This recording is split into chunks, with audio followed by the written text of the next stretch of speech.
Good morning. Welcome back to another video. This is a very, I want to say, bittersweet video to film. It's one I have been excited about filming for a while, but it's also going to be a very hard video to film, so I haven't done it yet. This is my birth story with my son from 2 years ago. He was born on January 7th, 2020, right before COVID and the shutdown. The reason it's bittersweet and it's been hard for me to actually sit down and try to film is it was a really hard birth. It was my first birth, so far my only birth, and it did not go the way I'd hoped or planned. And of course now, being older and wiser and having been through birth, I know it will almost never go as planned. You kind of have to take your birth plan with a grain of salt and know that in the end, everything will be done for your safety and the baby's safety. But it was still very scarring, and I was in counseling for over a year, trying to come to terms with everything and be okay with what happened. I don't love my son any less. My love or affection for him was never hindered by what happened. In fact, if anything, I loved him all the more for how hard I had to work to bring him into this world. But I was not filming back then. I didn't even take pictures when I was in the hospital other than after he was born. And in those, we just looked like a very happy mommy and baby in the hospital recovering. But I did want to remember it. So shortly after I got home from the hospital, I think it was like 2 or 3 days after, it wasn't long, I decided to write it. All of it. 4 long, very bits. I went to print it out from where I had saved it 2 years ago, to read it again. I've only read it once since I wrote it, and it made me cry so bad.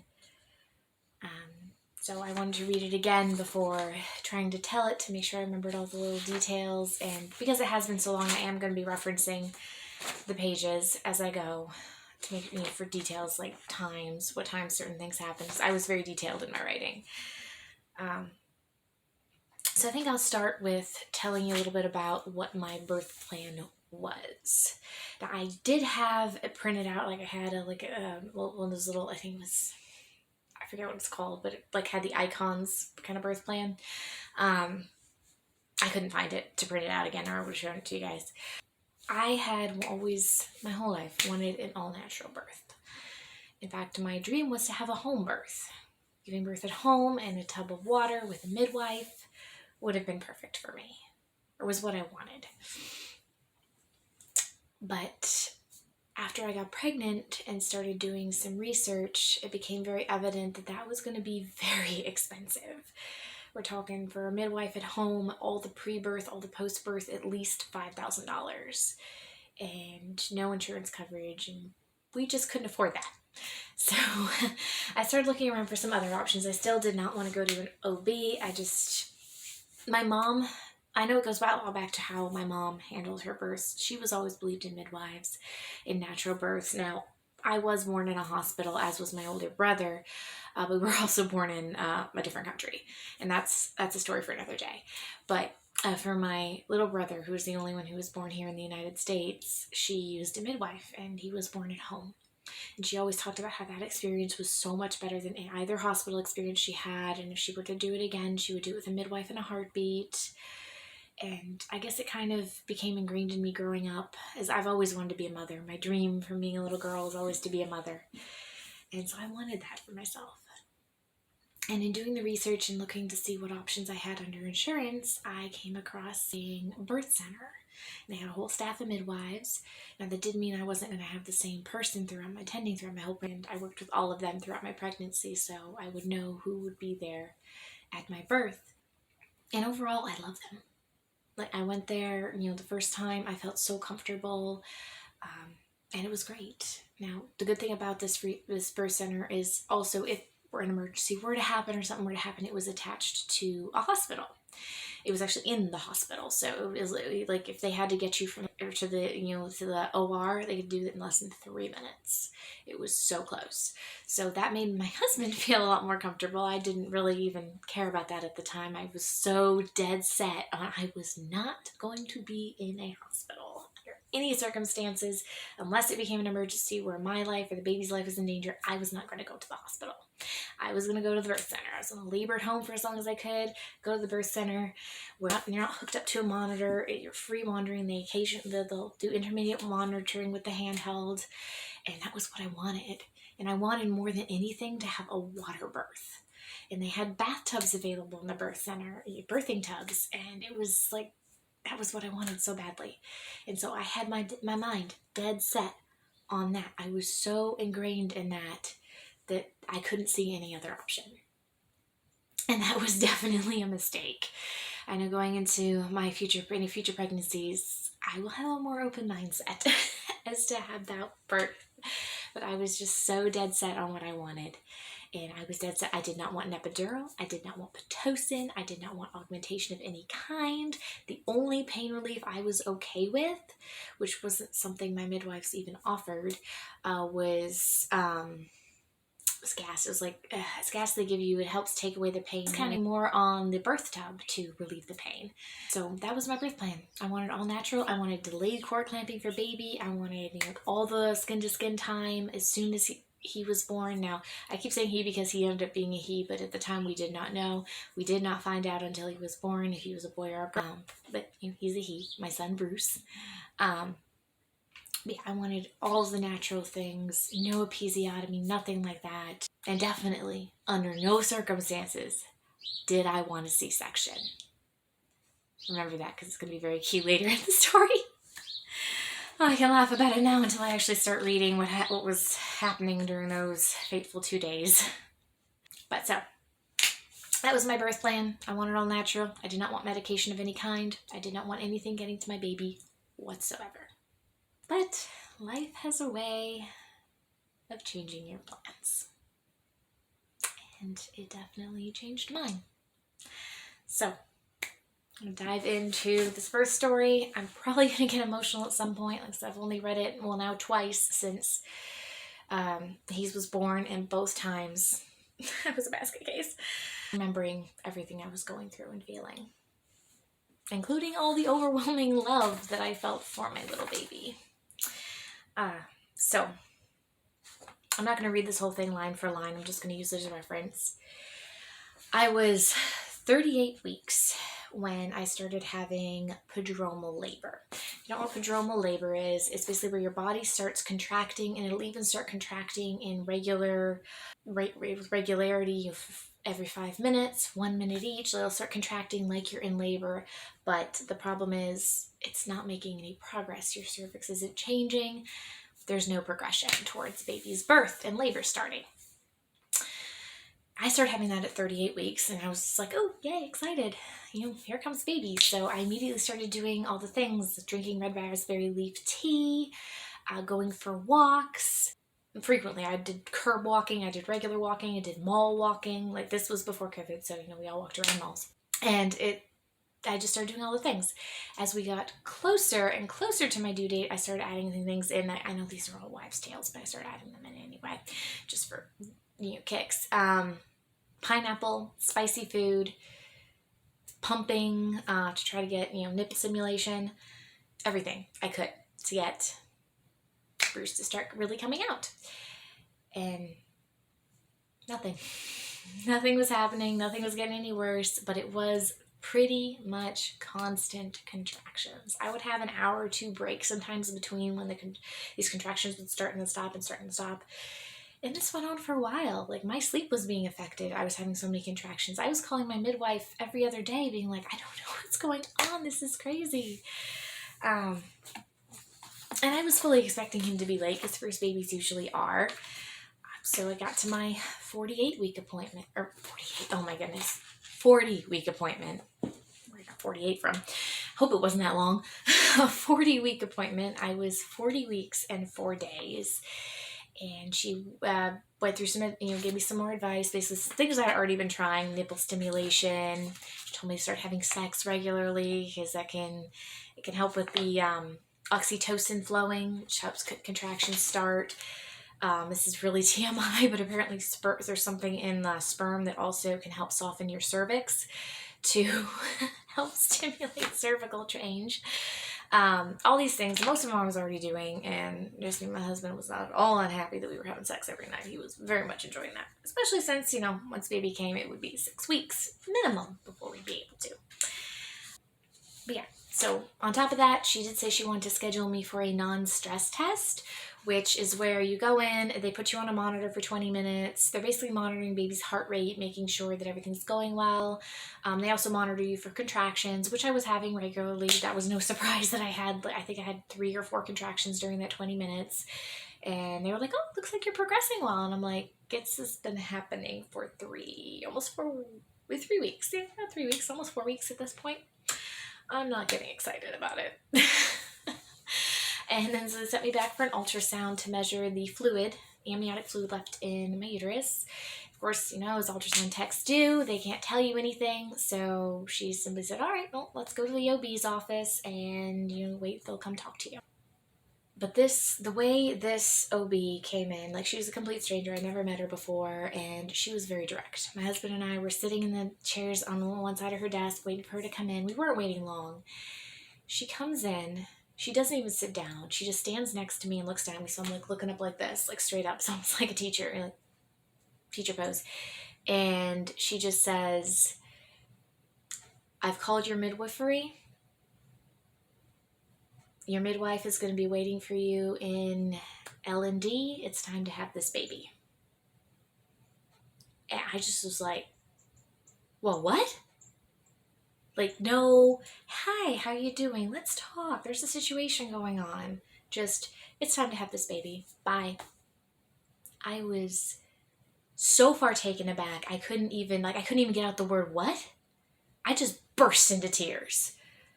And then she's looking at me all weird, being like, well, why are you crying? And I was like, is everything all right? Why are you crying? And I'm like, well, finally you asked me how I am. And my husband is sitting there, he's hugging me, and he's like, well, she really wanted to have a natural birth. And she really wanted the birth center. And the OB was like, well, she should still have a natural birth. She's not going for a C-section. She's going to be induced. And it definitely was not what I wanted. I had wanted to go into labor on my own. I had wanted to go to the birth center. I did not want to be in the hospital where I'd be hooked up to all these monitors all the time. I wanted to have my freedom. And it came on so suddenly. She was so direct and to the point about it. There's no lead up. I fell apart. And it took me a minute to kind of get things under control to where I could talk. And I was like, well, what's wrong? Like, why is it so urgent? Because she wasn't even like, I was expecting at the end of that appointment, if an induction was necessary, that they would tell me to go home and call the hospital to schedule it. I was not expecting her to tell me, go straight to L&D. Like, you need to have this baby right now. And she's like, well, the amniotic fluid is low and your placenta is aging. Because I was 41 weeks and 1 day at this point. At the time I had finally been able to get the appointment for the non-stress test. It had been a few days since my OB appointment with my midwife. And she's like, it's just time for the baby to be born. And we can't do an induction in a birth center, which I understood. So my husband and I left. We went out to our car and we just kind of sat in the car for a bit. Oh no, I missed part. I remember he even asked at one point, is it okay if we go home and get some stuff? Like, we already had my hospital bag and Bruce's car seat and Bruce's bag and all that. And she even said, no, you need to go straight to the hospital. So I'm sitting here going, scared to death that something is seriously wrong, that my baby's life is in danger because she's telling me I can't even schedule this thing. I have to go right now. I was terrified. I was so scared. And so we just sat in the car for a few minutes before we drove to the main part of the hospital, because we were still in the same hospital complex. It was just a really big hospital. We had to drive over to where L&D was. And the appointment was at 10 a.m., so this is probably around 11 o'clock now. 11 to 11:30, because I think we got to the hospital around noon. I gathered myself together enough, get my everything calmed down enough to call my mom. And I called her. I actually called her at work, on her work number, because she doesn't answer her cell phone when she's at work. So I actually had to call her on her work number. And I thought I had gotten everything under control, all my emotions, but as soon as I told her we're on our way to the hospital, I'm being sent in to be induced, I broke down again. And I started crying all over the place again. It was just so hard, I guess, for me to feel like I had lost something I really, really wanted in the birth center. Which is why now I know going into a birth in future, it's much better to be very open-minded because things will happen. I was in tears again. My husband had called his mom and his work before we left the parking lot to go to the hospital, let them know he wasn't coming in for the rest of the week and possibly another week after that. This baby was coming. So we got to the hospital around, I think it was around noon when we got checked in. I was already in the system. Like I had already like pre-registered in case I had to be transferred to the hospital. My midwife had advised that. We have to sit down to wait because they're still getting my room together. And we're sitting there waiting for probably half an hour to 45 minutes, just waiting for my room to be ready. And then we get into the room, the nurses come out and get us, and that's when my midwife comes in. And she's bubbly and happy and high, and at this point she's seen the ultrasound, she's seen all the information from the OB, and she just briefly goes over. It's like, yeah, we'll get you checked. She's like, we don't do that in the office, which I had never been checked at this point. They do not check you in the office, like for cervical checks. So just wanted to get me to check me and see where we are, and then formulate a plan from there. And the second I got in the gown, I got on the bed, I got ready for them to check me. And once again, I just broke down in tears. I was so upset about it felt like everything was happening so fast. I hadn't had any time to process. I was too busy telling relatives I was on my way to the hospital, and it was so fast. And so she just stopped. She stopped, got me sitting back up, and she got me talking. She's like, so what's going on? Like, you're clearly, kind of upset about this. And I explained to her how I had really been so set. I mean, she knew I had really been set on the birth center. And I reiterated that, and how this just felt like it was happening so quickly. I hadn't had time to process any of it. And my concerns about how the OB had said it was so urgent to get Bruce born that I was half afraid I would get to L&D and then have to tell me, you need to do an emergency C-section now, because he needs to come out now. And that didn't happen. And, she talked to me a little bit, calmed me calm down, and assured me there's nothing majorly wrong. He's in no immediate danger. Your amniotic fluid is low. It's too low to continue to sustain a pregnancy well, so it is time to get everything started. But she's like, this could take 2 or 3 days. We're in no hurry here. She's like, you need time to process? Take your time. She's like, order some lunch. Have a nice meal. Because once you get on Pitocin, you're not going to be able to have another meal. Think about it. Take some time. Process, journal, whatever you need to do. Set up whatever environment you need to set up. And at this point, I kind of got a little mad because the OB had told my husband we couldn't go home and get stuff.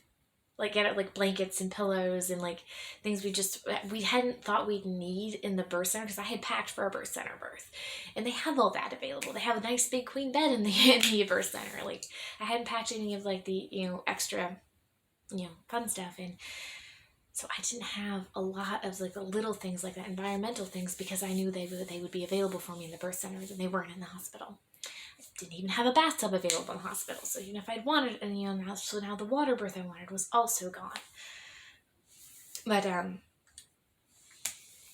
was a little upset. I was just like, well, if I'd known that, I'd gone home and gotten some stuff before coming in. I could actually had my room ready at that point. And it was just a whole mess of emotions. But she listened and reassured me, and it was nice. So she left the room. The nurses left us alone. We ordered, I think it was Subway. We ordered some Subway. DoorDashed it. We kind of just talked, spent some time together. It was around 3 o'clock when she came back in, said, how are you doing? Are you feeling better? Yes, I'm feeling much better. I thanked her for giving me the time to kind of process everything. And then we proceeded. She checked me. I was fingertip at the top and completely closed at the bottom. I know that might not make much sense because they usually just give you one number, but at that point I was 0% effaced, so my cervix was still very long. So at the top, right near my uterus, I was fingertip, and at the bottom, I was nothing. I don't even know how she got in there to figure out it was fingertip, but I do know one thing is it hurt. It was painful to get checked. And I ended up getting checked several times throughout the process of the induction over the next couple days. Or the next day and a half, I guess it was in total. But at this point, it was about 3 o'clock. And she said, okay, so yeah, there's no progress there. Here I am at 41 weeks and 1 day and nothing. It's completely closed off. Nothing's even remotely looking like it's ready to open up and give birth to a baby. She gave me first, the plan was I would take 2 doses of Cervidil, which is, at this point, I know there's 2 kinds. They can put it in next to your cervix or they can give you a pill. She gave me a pill. I sat there. It was probably a couple hours later before I started really feeling many changes. I said I had already been contracting, so I was still feeling those regular contractions. The contractions started to pick up about, let's say, an hour, maybe 2 hours after I took the Cervidil. I think, let me see if I wrote anything about it.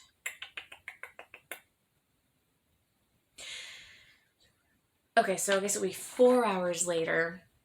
They checked me again. I had dilated to a fingertip on the bottom, but 3 centimeters next to my uterus. So I was definitely starting to open up. I was now 40% effaced. Hey, this is a good start. Only 4 hours in and we're already at 3 centimeters, at least on one end of it.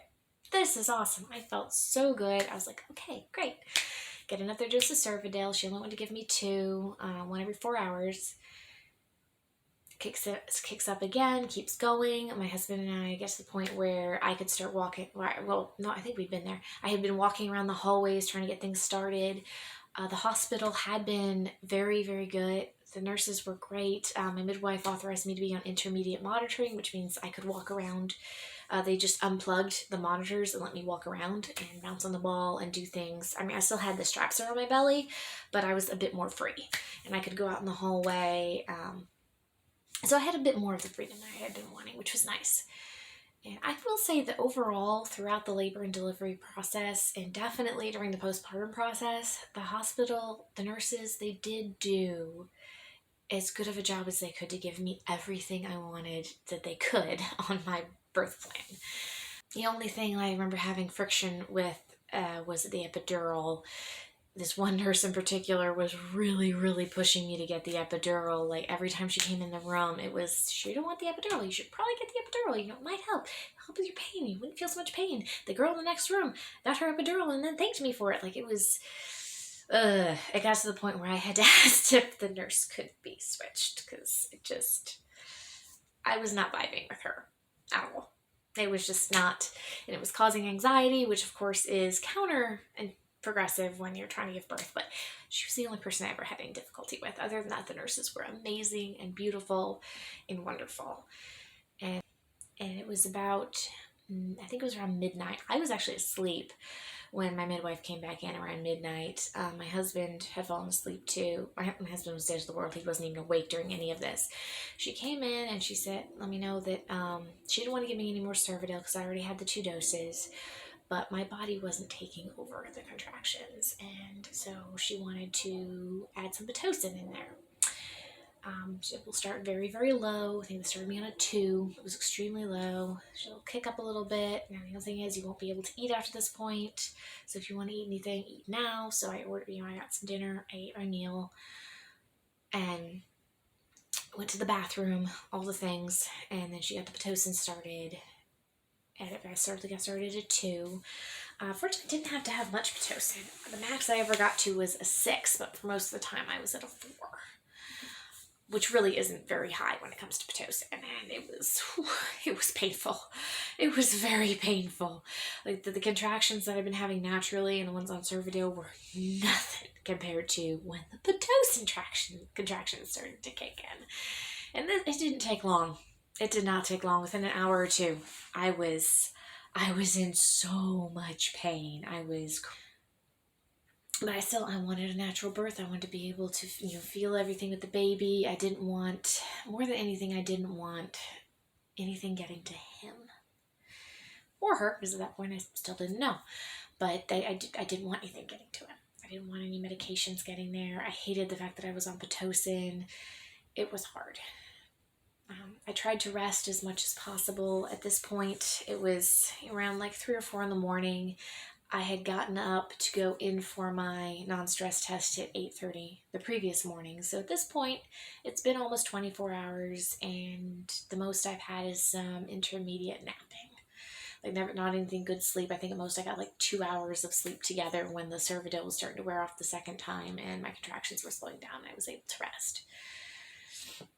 But after that point, there was no more rest.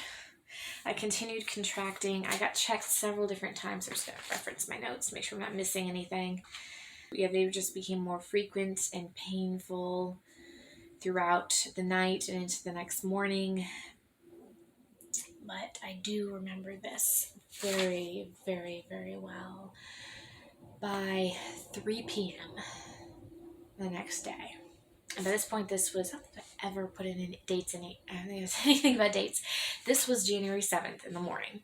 I got my non-stress test and been sent in for induction on January 6th, and Bruce had been due on December 29th. It was the morning of January 7th at this point, or the day of January 7th. By 3 p.m., I was literally screaming at the top of my lungs throughout every contraction. It was so painful. I remember laying on the bed, writhing in pain. I can't even remember the feeling of the intensity of the pain. I just remember it was so painful. I remember hugging like the handlebar on the bed, squeezing the life out of my husband's hand, just screaming into the pillows. I was so miserable. I was in so much pain. And at this point in my head, everything's just going, this is not what I wanted. I wanted such a beautiful birth. I was so sad. Like the anxiety was there. All that is such a bad recipe for natural oxytocin production and for smooth birthing. I was tensing up every time, which was counterintuitive to my cervix dilating, so I was not dilating. I was just miserable. And the nurses kept telling me that. They kept telling me I was miserable. My midwife was in intermittently to check on me. At this point, my midwife had changed.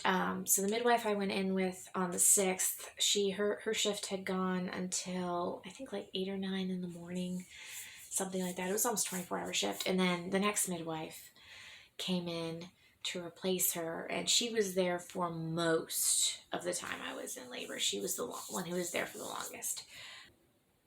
It was funny because it's funny in retrospect. It wasn't in the moment, but this midwife, who was actually, ironically, who was there for most of the time I was in labor, was the one I hadn't really been impressed with. I wouldn't say I disliked her, but she was the one I was the least comfortable with of the 6 midwives in this practice. And after what ensued for the whole of this day, for the next like 8 hours, my viewpoint of her completely changed. I was so thankful to her by the end.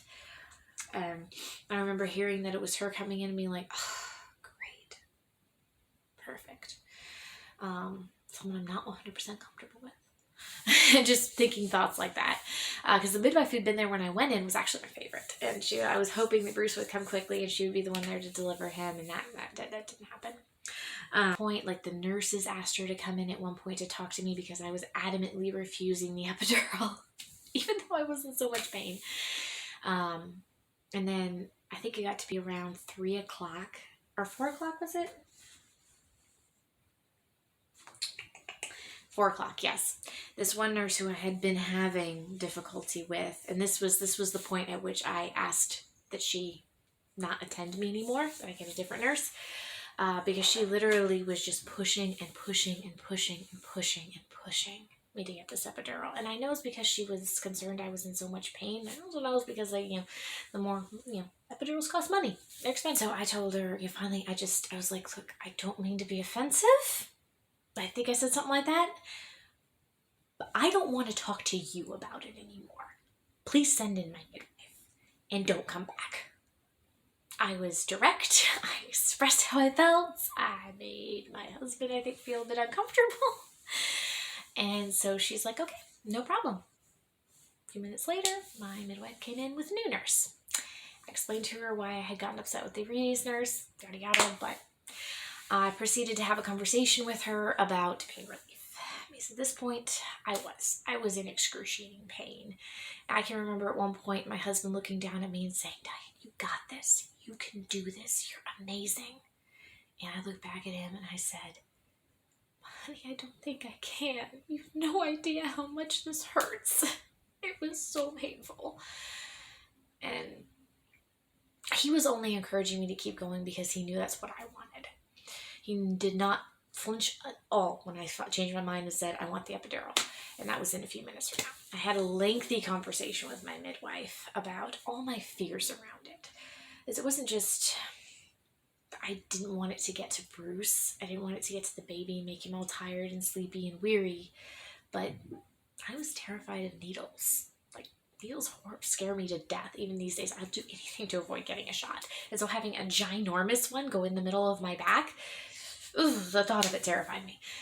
I've heard of so many complications with, like, spinal injuries that can happen if the epidural is inserted incorrectly, and just things that can go wrong. Let me see, I think I had a whole list. I don't even remember what all my objections were at that point. Oh yes, my fears of mixing Pitocin with the epidural. The Pitocin causing the baby's heartbeat to decel, so then you end up in a C-section.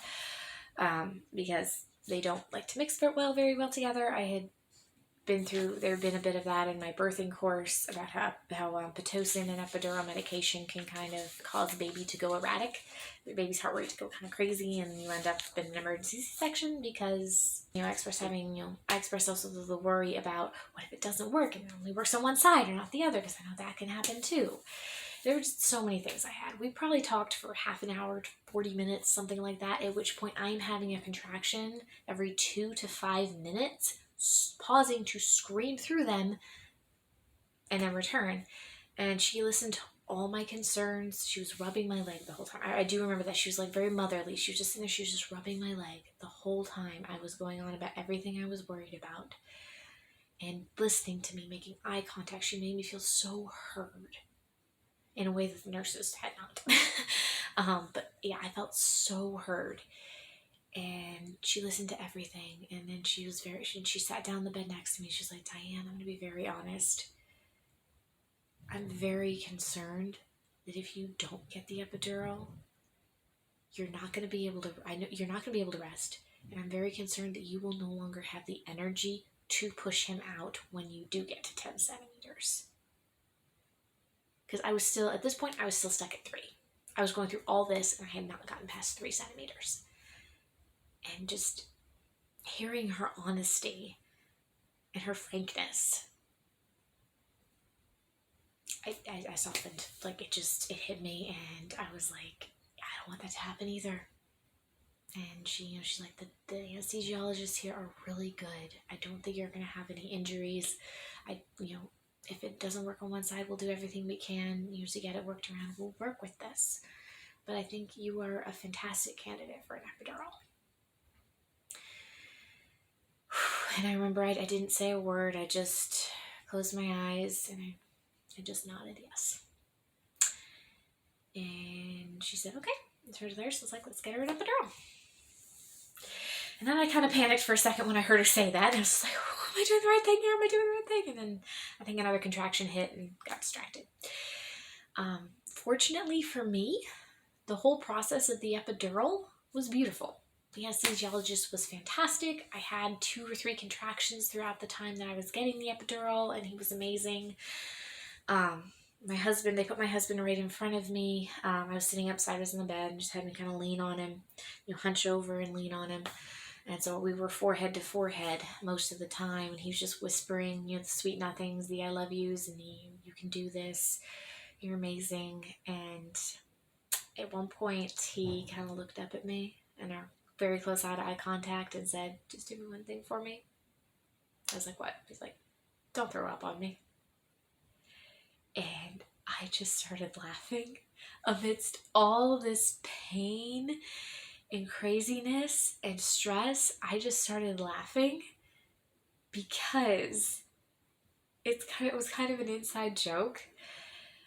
The previous Sunday in church service, our associate pastor, it was like not the lead pastor, but the other pastor, had been preaching that Sunday. And he had told a very abbreviated version of the birth story of his first child. And in that, his wife had wanted a natural birth, but by the time they got to the hospital, she'd gone into labor naturally. She was all epidural. And when she was bent over him, he was in the chair just like we were in that moment. She didn't throw up on him, but she just looked at him and said, I'm going to throw up. A nurse heard her, fortunately, and got her a barf bag before she actually began to throw up. But that was literally, this was a Tuesday. We had heard the sermon on Sunday, 2 days prior. And so I just burst out laughing. And I was like, Joe, it's like, I shouldn't be laughing right now. I'm getting an epidural. And he's just like, yeah, no, I just want to take the edge off. And I really don't want you to throw up on me. I'm like, I'm not going to throw up. Don't worry. I didn't throw up at that point. I did later in labor, but not at that point. It was just such a funny moment. As soon as I got it, I almost immediately started feeling like this warm wave coming up through my body. It was great. Like it was so soothing. It was kind of like a warm bath from the inside. And it felt so good. And it took, it was probably like 20 minutes. I remember I almost immediately started, like my eyes started closing. I started falling asleep. It was glorious. And I remember some of my last thoughts before I dozed off were, why in the world did I say no to this? This feels amazing. This epidural is such a relief. Now I could no longer feel the physical pain of the contractions. I could still feel like the tightening and releasing. So I didn't actually fall all the way asleep, and I wasn't able to stay asleep, to actually get a good nap. I just kind of dozed. And they left me alone. They let me just sleep. Just monitored everything on the monitors and let me rest. And then so my midwife came back in after 4 hours. This was, I guess probably around 6 or 7 at night. I'm thinking 4 hours, but it might have been less than that. Okay, no, it was less than that. I was thinking of a different part of it. It was a lot less than that. So I went from a 3 to a 7 within an hour and a half. Boom. Got the epidural. My body was able to relax, and I just skyrocketed to a 7. And when she checked me again and told me that, I just got so excited. I was like, oh my goodness, this is awesome. I'm at a 7. This is great. This baby's going to be out in no time. So I thought that. 4 hours later, this was where I was thinking the 4 hours. This was now about, it could have been 4 hours. I might have missed it. That's right. Okay. Sorry, had to reference my notes for a second. So, after going to a 7, they were like, great, you're making excellent progress. You're doing awesome. 2 hours later, they checked me again. I was still at a 7. And I'm sitting here going, tick, tock, tick, tock. Oh, what happened? Now I seem to have stalled out. Did I get too excited too early? But I was far enough along that they could break my water.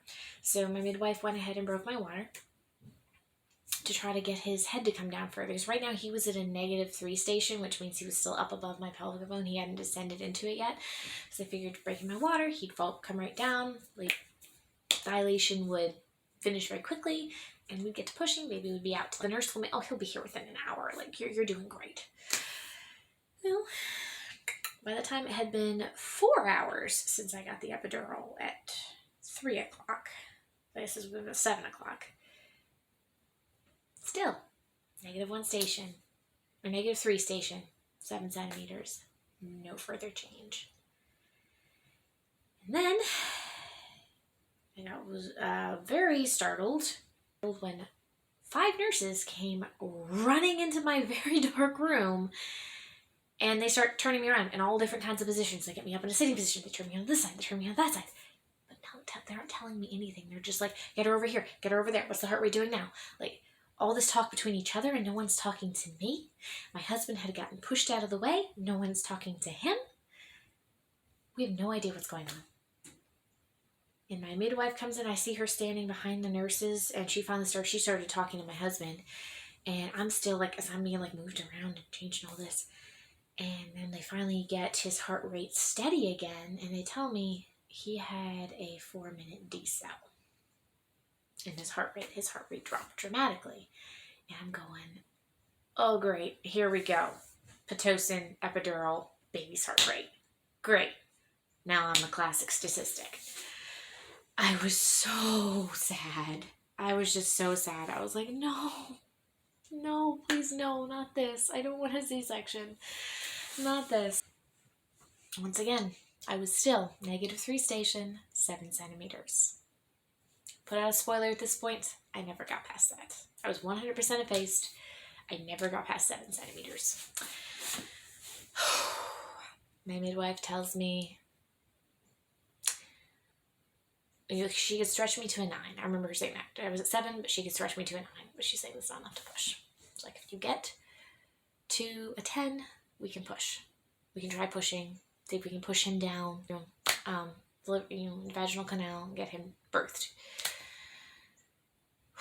And I had been doing everything. I had been sitting with it before I had gotten the epidural. I had been bouncing in a ball. I had been walking. I had been doing squats. Like, I had been doing everything to get his head to come down.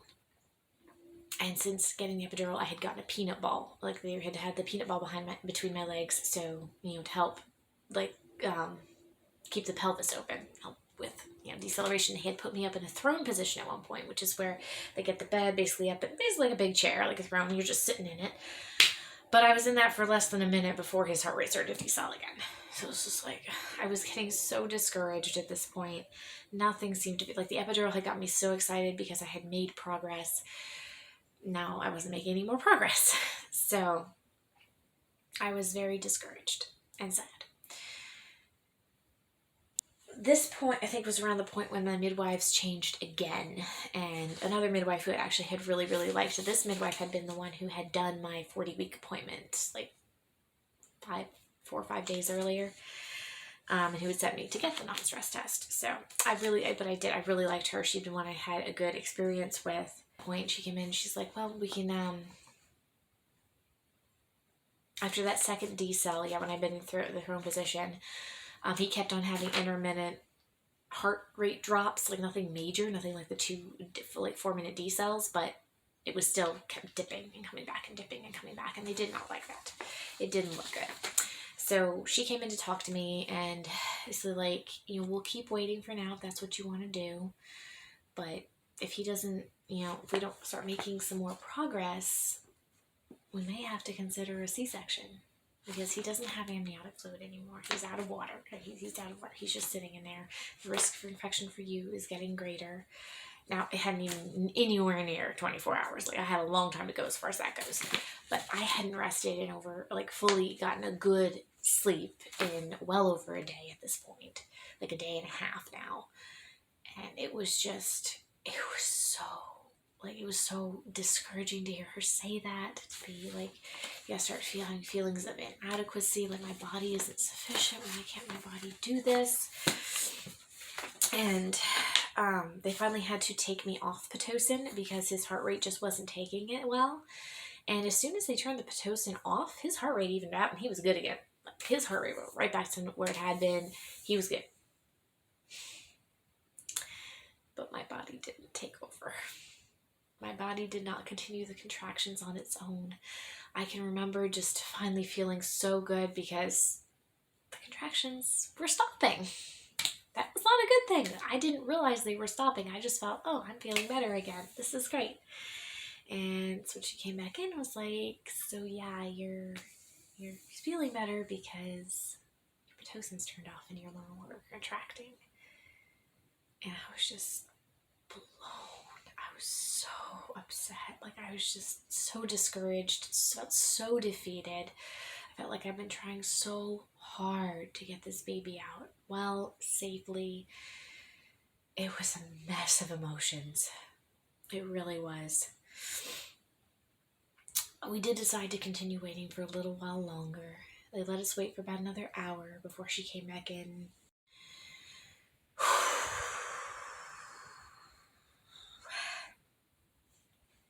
This is where it gets hard. This is where I always cry. This wasn't what I wanted. I had done everything throughout my pregnancy to have a healthy, safe, natural delivery. And I can just remember feeling like I was seeing my proverbial pregnancy life flash before my eyes as I'm being faced with this. She said they could keep waiting for a while, but if his heart rate were to have a decel off the Pitocin, which because he was out of water was kind of likely, it would no longer be a discussion. It would be an immediate emergency cesarean.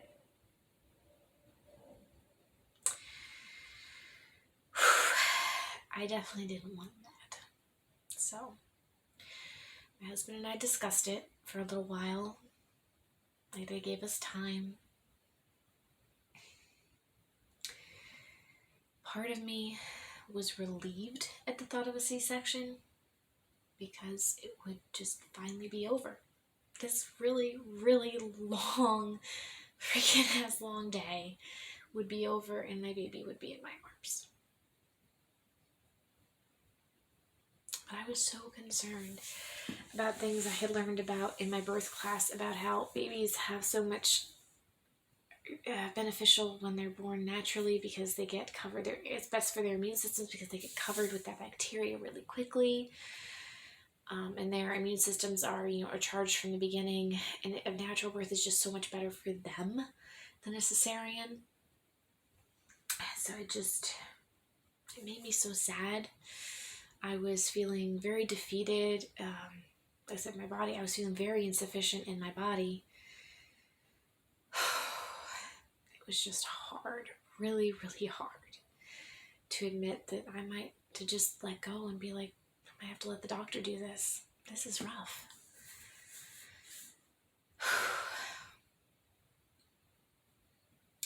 So we decided we didn't want it to be an emergency. We didn't want to be whirlwinded into it. We would go ahead and have the C-section while it was still not an emergency.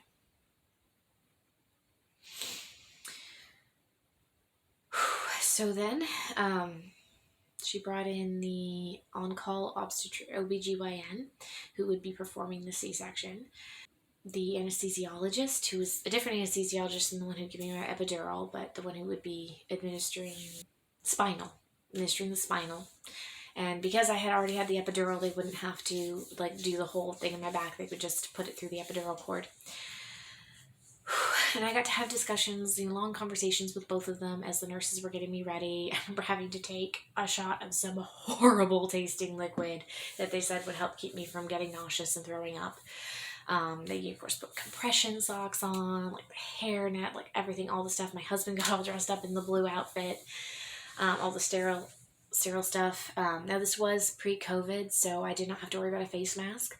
Neither did my husband. No one, just the people who were doing the operation had masks on. That was nice. I guess in retrospect, knowing that could have been an option is nice to know that it wasn't, or it didn't have to be that way. And they wheeled me down to the OR. Took me in, transferred to the OR table. As I had epidural, I couldn't walk, so they had to transfer me themselves. I had a discussion with the OB who was doing the C-section already about making sure the incision was across and not straight up and down, which I don't think anyone does straight up and down anymore, but I do. I just want to make sure for my own mental peace of mind that it was, horizontal and not vertical. And it would be. And now, looking back years later, the incision is so small and so tiny, I don't know how they got a baby out of a cut that long. I kid you not. That long. It's so short. It's 3 inches long. I don't know how they got him out of that, but they did. That was a miracle. I wish I could say at this point the hard part was over. Oh, the hard part hadn't even really begun. Well, I guess it had, but it was about to get a lot worse very quickly. Man, this video is going to be a long one. I think I'm already at almost an hour. So I had to pause it before. Oh my goodness, this is going to be a long video. But I've only gotten through the second page of my birth story. I've got 2 more to go. I only just got to the part where I'd been wheeled to the OR.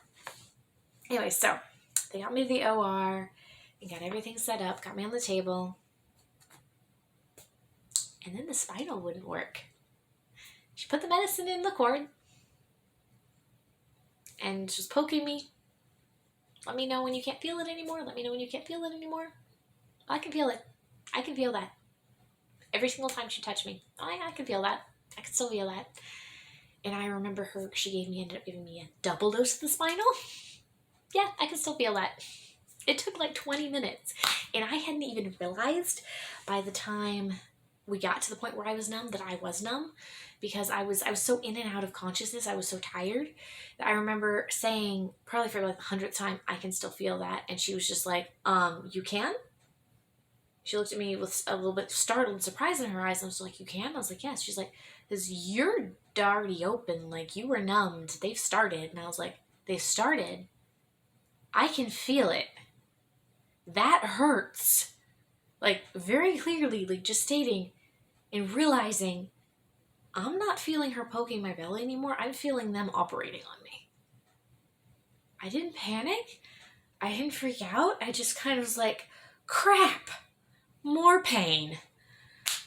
And as the knowledge that I was feeling the operation came, well, so did the pain of feeling that you're being operated on came. And I remember she went into, the anesthesiologist, she went into dive mode. She started spraying something on my belly to like a surface number, trying to get me to numb. I don't know how, when they have you open, she's just spraying this thing there. I don't know how that worked. And she's just like upping my dose again. And she ended up giving me so much spinal. It was crazy. And at one point, like I remember by this point, I was crying. Like I wasn't moving. I was squeezing my hands because it's the only part I could still feel. So tight because they have you stretched out on a board. I had my husband's hand here and I was just strapped down on the right side. I was I'm realizing how much pain I was in and how real it was. And just like, it was the first time in my whole story, my whole labor process that I had cursed. Because I'm not really a heavy cursor. I don't curse very much, but I did. I was just like, I can't believe this is happening right now. And she just, like, she was great. I remember at one point she leaned over and she's like, do you want me to knock you out? It's like, I will give you a general anesthetic so you won't feel anything more. Is it at this point, what time she offered me that, I was like full on tears, like crying. I was miserable. I was absolutely miserable. And she'd say, but I do have to tell you, your husband will have to leave the room if you choose that. We can't have him in here if you're unconscious. You know, if you're like unconscious from, like, not if I was like falling asleep, but if I was unconscious from medication.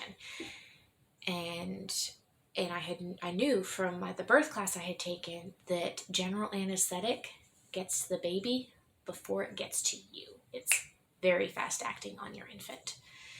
And as long as you're still connected by the umbilical cord, and at that point I still was.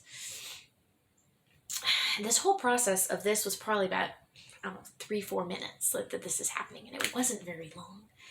And I can remember I just thought about it, and I thought about Bruce, after all the work I'd been through, Bruce being born with me unconscious, my husband not being there, him being exhausted, like him being pretty much knocked out from the anesthetic also. And it took every ounce of willpower and love I had in me to look back at her and say, no, I don't want to be knocked out. I want to be here when my baby is.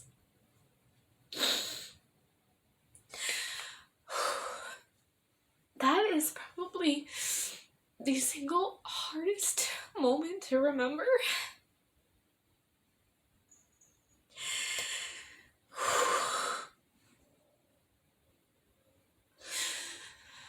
because it was the hardest decision of the whole labor process I had to make.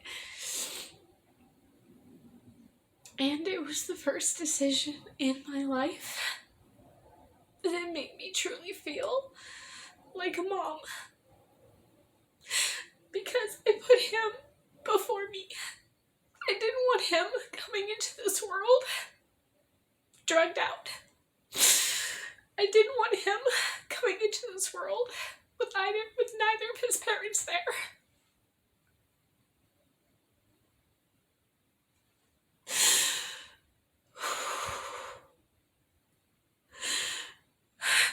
It was the first moment I sacrificed everything for my child, and it was the first moments of his life.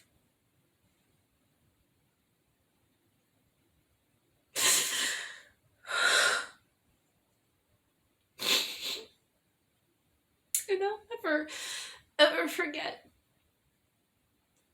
hearing his cry for the first time. I remember feeling the tugging when they're pulling him out. And then they said, does Dad want to get up and say what he is? Or say what the baby is? And my husband did not. That's part of a different story. My stepdaughter, his first child, had been born via cesarean as well. And he had looked over the curtain for her and just didn't want to do that again. He never wanted to do that again. So he refused to. He said, no, just tell us what it is. I don't remember whether I heard him cry first or I heard the nurse say, it's a boy first. But I remember both happening.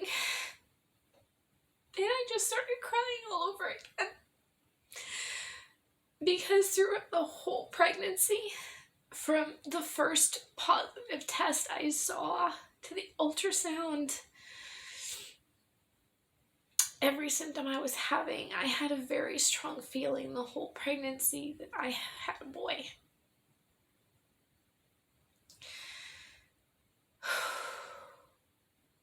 And so I just remember looking over my husband and going, I was right. And another reason I wish I had had more foresight before he was born to think about the possibility of a cesarean is I had no plan for a cesarean. I had no plan to ask them to give him to me directly, to drop the curtain so I could see him, nothing. And it was a blue curtain, it wasn't a clear one. And they didn't offer to drop it. My only regret from all that is that he was not put on my chest immediately, and I didn't get to see him immediately. In fact, because of my recovery from my cesarean and how hard it was physically, I was not able to get up out of bed hardly at all. I never saw my son naked before we went home. Like, I did not see him without clothes in the hospital at any point. Or at the very least without a diaper. Now that sounds weird to say, but it's just one of those special mom moments. And I almost immediately after that, they were able to give us delayed cord clamping, which is what I'd wanted for him. I almost immediately started falling asleep. And what for the rest of this night, the night of January 7th, I do not remember much. I have very little memory. My husband has filled me in on a lot of the details because he had actually been able to sleep a few times throughout my labor. And I had told him to sleep. I had wanted him to sleep so that at least one of us would be rested by the time the baby arrived. So Bruce was born at 9:30 p.m. exactly. He was 9 pounds and 1 ounce, 20 inches long. But we didn't find any of this out immediately. They brought him around. They had put a diaper, a hat, and a blanket on him, so I couldn't really see much. All I could see was his little face. And my husband was holding him. I only had the left arm free. One arm my husband had been holding. My other arm was still being tied down, and they kept it that way because I was so in and out of consciousness that I couldn't promise I would keep it out of their way, pretty much. There was no way I could have done that because I was so foggy and tired. So my husband's holding Bruce down next to me. I have a picture of that moment. He took a picture of it. I'll try to put it here. I guess over here. I'm trying to put it up here. But he was just holding Bruce next to me. I'm in all the C-section gear. And in all that craziness and all the immense pain I was in, that photo looks so peaceful. He's asleep. Like, he woke up, he came out of sleep pretty much. Or by the time he got around to me, he was asleep. And he looked so peaceful. We both did. And I sit there and I stare at this photo and I remember all the chaos that was around it. It was a lot. And I remember I couldn't move, like, I was so tired. Couldn't even really move my arm to touch him. I just sort of leaned over, had my husband bring him really close to my face, and I just kept leaning over and kissing him and saying, "Hi, Bruce." Because, you know, we already had our name picked out. And just telling him how much I loved him and that everything was okay, that Mommy was there.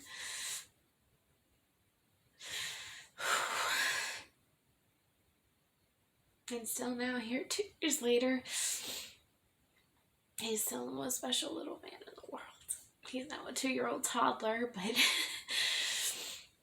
he's still my baby.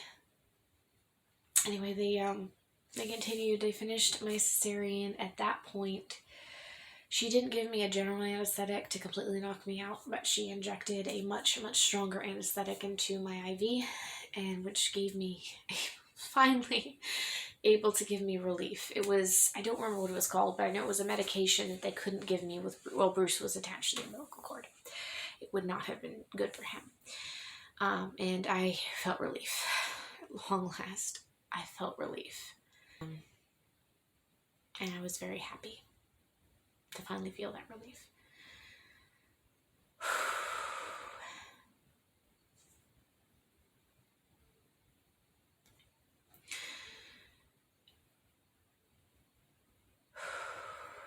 I'm going to take a pause here. All right. So, as soon as they got me finished, stitched up, cleaned up, they got me out of the OR into the recovery room where they immediately gave me Bruce. At that point, they had gotten his weight, they'd gotten all his measurements. He'd gotten like the K5 shot, like the vitamin K shot, vitamin K. They'd done all the things to him that they needed to do. My husband was there with them at that point. And they took off his blanket, pulled back my robe, and put him straight on my chest. All he had on was a diaper. At which point, apparently, he'd already pooped in 2 diapers. In the first 40 minutes of his life, he pooped in 2 diapers. So that was awesome. He was already on diaper 3 by the time he was put on my chest. And I held him, and I tried to breastfeed, but I was so tired.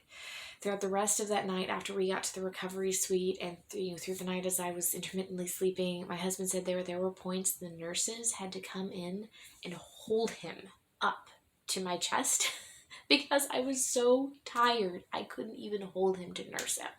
It was bad. At this point, I still had a catheter in, so I didn't have to worry about getting up. I hadn't started feeling any of the pain of the incision yet because the pain medication was still in effect. By morning, I was starting to feel it, and that's another reason to be knowledgeable about different forms of birth before you go into it. Learn from my mistake. I had no idea how much a cesarean incision hurt. It was insane. Another unexpected thing was how much pain I was in. And they helped me. They gave me pain relievers that wouldn't interfere with breastfeeding, and gave me a binder to hold everything, kind of holds everything together as everything's healing. And the pressure, I remember the pressure felt so good against my incision. It was so nice. But I remember one thing, or main thing about after they pulled him out and the doctor came back to talk to me and check on me. And she said, I tried valiantly and I tried hard, and it was evident that I did. But there was no way I could have given birth naturally. My baby had grown so big.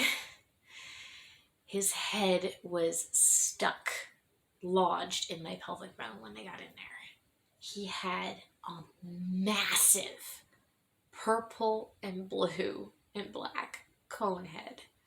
His whole ring around his head was just massively bruised, and it was a huge cone head. Like, he looked like he'd been born naturally. It was just huge. And she said they had to pull him back up out of my pelvic bone because and that's why he wasn't descending anymore from -3. He was stuck. His head was just too big. And I can laugh about that now, but at the time it was just like, oh, I could have known that. I would have gone for I don't know, I might not have gone for the cesarean earlier than I did, but it was still, it was a lot. And to hear that, at least it helped me feel validated that I did do the best I could. I did everything I could to have the birth I wanted. And it just wasn't in the cards for Bruce. But thankfully, to modern day medicine, they can go in and do a C-section. 100 years ago, 200 years ago, I probably would have died on the table trying to birth him. I would have started bleeding, bled out, or something horrible would have happened. But in modern day medicine, they could just go in there and take him out and save both of us. I was, my midwives kept visiting me even along with the OB throughout my remainder of my stay in the hospital. And they did assure me that I was very eligible for VBAC. With any future babies, they recommended I wait 18 months to get pregnant again, so that it would be at least 2 years between babies. Well, here we are, exactly 24 months later. It's January 2022. Not pregnant again yet, but I am well past that 18-month point. I am very excited about the future possibility of having a VBAC with future kids. We'll probably have at least one more, possibly 2. And it just isn't in the cards just yet. But we definitely are. It is on the horizon for later this year. We are planning to start trying for the next baby now that he's 2, and we're well past my window of difficulty, my window of having, being safe. And so I am working on my body, working on my abs, working on my pelvic floor. So even though I did not birth him naturally, my pelvic floor was destroyed throughout that process. I remember my 6-week checkup with my midwife. She was just like, she had her TMI. She had her hand in there. She told me to do a Kegel, and was like, "Okay, do another one." I did another one. She's like, "Yeah, you could benefit from doing a lot of those. It's like your pelvic floor is kind of weak." I'm like, okay. So, and I also had a massive Diastasis Recti, which is where in pregnancy your abs split. It happens to just about most women, but because of the whole situation, Bruce was so big and he was in there for so long, and then the C-section where they actually have to pull your abs apart, and it's just, my abs were wrecked, completely destroyed. I was in physical therapy for 3 months getting them put back together. I had to wait till I was 8 months postpartum before I could start working out, or 8 weeks postpartum before I could start working out. And then I worked with a physical therapist for 4 more months to get my abs back into shape. Well, they're definitely, I don't really have it anymore. I still need to work on keeping them strong and, keeping them a little more prepared for the next pregnancy, getting my pelvic floor in shape for the next pregnancy, and just being ready for a baby. But with everything, all the mental trauma, everything I didn't expect to happen that happened, I ended up going to counseling for over a year, or right around a year to over a year, to work through all the the emotional trauma of what happened, the disappointed expectations, discovering the reasons behind why I was so against a cesarean, why they scared me so much, and that's all a story for a different day. But in the end, it brought me my little wonder muffin, my little boy, and I would go through it all again in a heartbeat to be able to hold him in my arms. He's not here today. He has actually been with a babysitter throughout most of this time. He's with a friend. I didn't want, he's been involved in some of my filming, in which case he just likes to try, every time I try to film with him, he just kind of likes to grab the camera or knock over the tripod or something. So if I'm doing a sit down, it's easier to just do it when he's not here. So he's with a friend right now, but I am getting ready to go get him as soon as I finish filming this and just hug him again, remembering the story of him being brought into this world. I said, he's my little angel, and I do it again. But at the same time, I pray every day over my future pregnancies that labor will not be quite that hard or painful. And knowing now that the epidural wasn't so bad, having postpartum in the hospital, those 3 days in the hospital after birth were amazing. The nurses were so awesome. It was fantastic to have the help we did. That I'm no longer averse to a hospital birth. I'd still like to give birth in a birth center if I could, but I know with going into a VBAC, it will not be possible. I will be in the hospital either way. But hopefully, I now have the insight to know I won't avoid the epidural to the point of suffering, because I know I was suffering by the time I finally got it. I was in so much pain. Discomfort is one thing, straight out suffering is something else. So I would definitely get it again if it got to be that bad again. But otherwise, I would hope to have a beautiful natural birth, and going into my next pregnancy, I will have far more of an open mind about delivery options, so I won't be quite so, I don't want to say scarred, hurt, just taken aback, and it takes so long to really truly heal from it. But I am ready. I am now, 2 years later, ready for the next baby, the next journey, and still just as in love with my son as I was the day he was born, if not more so. He's a really sweet little boy.